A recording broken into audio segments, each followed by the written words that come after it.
Everyone, welcome back to another Smart Money Sundays. Now again, I know it's a Monday, but I wanted to do a bit more of an informative analysis for you guys. As Mondays normally or should be a non-trading day for everyone out there. Okay, reason being so you can see how market opens and you can have a better, again, a bit more of an informative analysis on your week. But let's just jump right into it. As always, we start with the DXY. Now from last week's video, you remember I record this was a level to watch. I was expecting to see either another push down or this level to hold.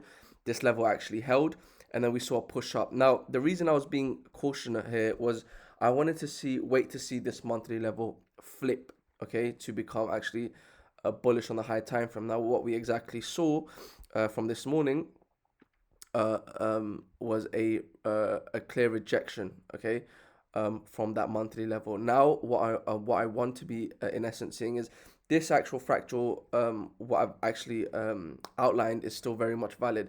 I would like to see this level hold, likely see one more purge down lower, okay, take care of this liquidity, and then a reclaim of that level, and then see sort of price build up buys to target and eventually flip this monthly level.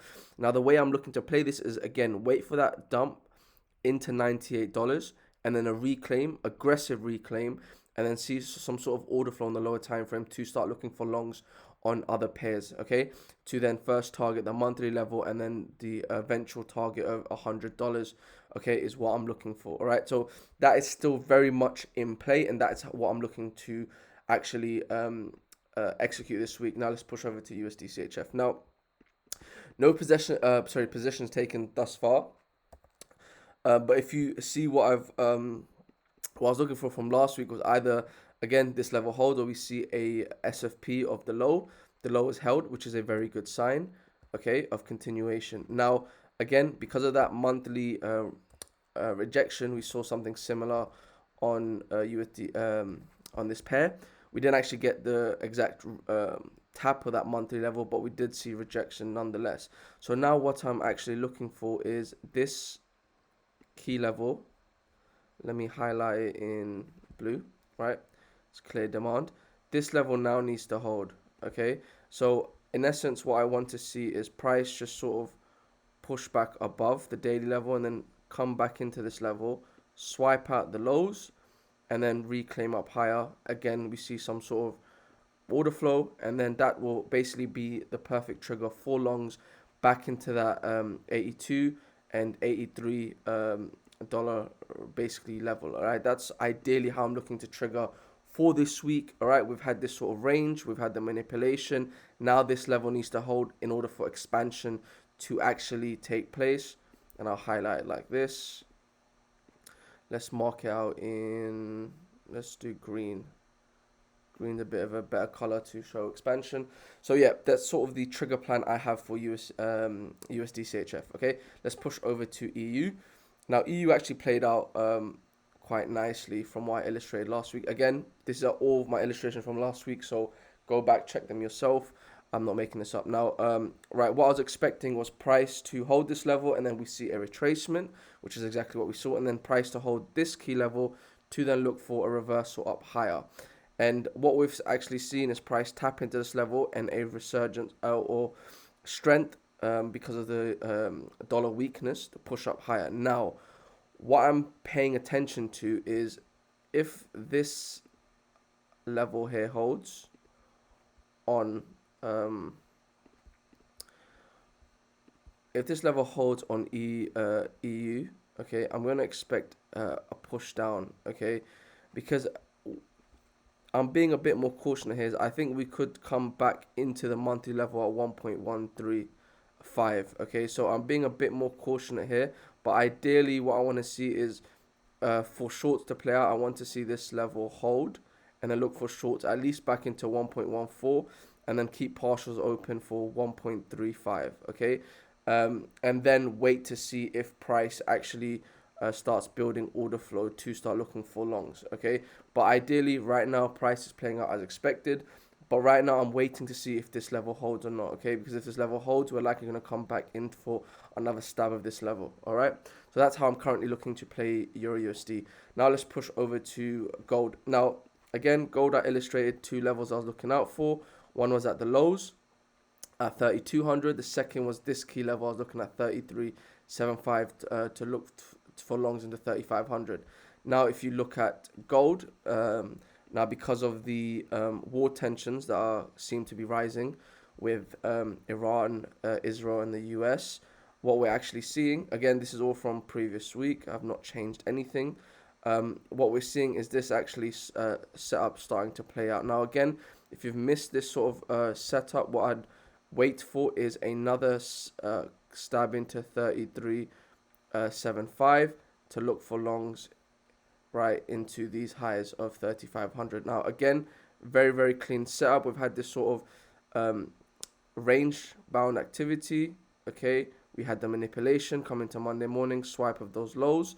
Okay, push up higher, a retest of the low, then another new high made, expecting another tap of 33.76. Okay, that's ideally where I look to enter if you haven't already.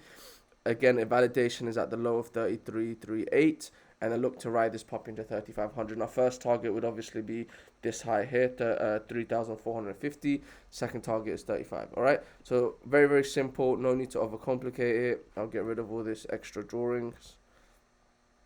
Okay, but yeah, that's sort of what I'm looking for on gold. And again, there's still opportunity for you guys to actually enter this position if you have not already. All right, okay, now let's push over to BTC. Now, BTC has been playing out beautifully from the shorts I actually entered last week on Monday night. Shorts played out. I've taken partials at this range low at 99k. Now my second target is 93k, which I believe will get taken. So this is more of a swing position I'm going to let play. I've already banked partials with the team members because I executed this live with them. I also did take for transparency, I did take a hedge long around here. It literally just wicked me out by a few pips and then went to my target level before dumping down lower. So it's one of those unlucky ones due to FOMC, but my analysis was correct overall. But anyway, the hedge failed, but the swing actually played out, so which was actually worked out anyways. But for what I'm looking for currently on BTC is I want to see another stab into the lows, take out this low, and then want to see price actually hold this yearly level. All right, potentially tap the actual yearly level, maybe take out all this liquidity, but ideally want to see this level hold. Then I'll be looking to long this puppy back into previous range. Okay, so I ideally target 102, and then if 102 holds, then 108. Okay, playing the rotations, but for now I'm still expecting lower on BTC as it is a risk asset, and with war tensions rising, we're likely going to see some decline on crypto temporarily. Okay, I'm on a high time frame. I'm still somewhat bullish. Okay, now let's push over to ETH. Now ETH actually played out quite nicely. Now I did miss the higher trigger previous week where I was looking for shorts from higher up, but I end up holding this range high level that I had mapped out and then pushing down lower, taking out my first target of $2,300. All right. Now it's tapped into this key level perfectly, right? Right, like one thing I want to highlight, when I do have levels mapped out, these are higher time frame levels. Okay, they're very, very key levels that I know price will react from, and as you can see, this is a good example of it. Now what I'm looking for is if this low holds on ETH, okay, similar to BTC, if this low holds and we see some sort of slow momentum like this, I believe this low will get protected and we'll likely see some sort of push back into 3,400 before we actually see some distribution again and push back down lower. Okay, that's sort of the idea I have for ETH. Otherwise, if this does not occur, then we'll likely just see price push down, take out the low, and then we come down low into the $2,000 region before I want to see price hold this level to start longing back up. Okay, that's sort of the idea I have for ETH. All right, very, very similar to BTC, but I ideally want to see how price reacts from this low. If this low is protected, we should see some sort of low momentum, showing that sellers are slowing down and buyers are about to kick in. And if is exactly what's happening, then tomorrow morning, likely when before London session, I'll start looking to execute. I might even do a live session this week on YouTube. Let me know if you guys want me to do that. Now let's push over to Solana. Solana actually played out absolutely beautifully from last week's analysis. I was highlighted the monthly level. I said if this level holds, we'll likely see a push down to new lows, target all this liquidity, and that's exactly what we've done. We've taken out all this liquidity. Now the main level I'm looking for Solana is 118, right, to 110.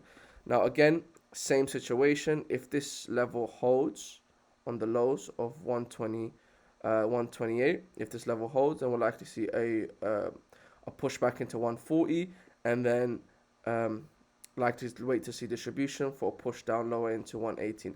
That's ideally the level. If not, we shall break these lows and then come straight down, right? If weakness is that strong, we just come straight down into 118, 120 level. Okay, and ideally want to see some sort of accumulation here to look for longs. Okay, that's sort of the idea I have mapped out for Solana. As crypto as a whole. Okay, I'm not going to go to specific level with altcoins because that's done with members. But that's sort of the analysis I have for this week. Now, if you saw value from this, please do like and subscribe. And let me know if you guys want me to do a live stream this week on YouTube.